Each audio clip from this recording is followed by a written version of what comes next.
আসসালামু আলাইকুম বন্ধুরা, আজ বানালাম ডিম ছাড়া পুডিং। প্রথমে 1.5 লিটার দুধকে ফুটিয়ে নিতে হবে ভালোভাবে নেড়ে নেড়ে ফুটিয়ে নিতে হবে। ঘন হয়ে এলে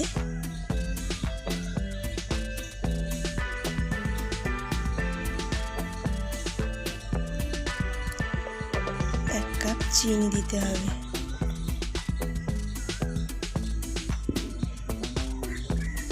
চিনি দিয়ে আবারও ভালোভাবে নেড়ে নেড়ে ফুটিয়ে নিতে হবে, ঘন করে নিতে হবে।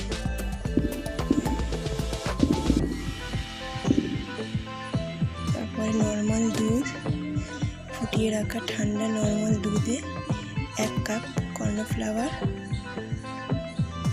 1 চামচ আগারো পাউডার ভালোভাবে মিশিয়ে নিতে হবে।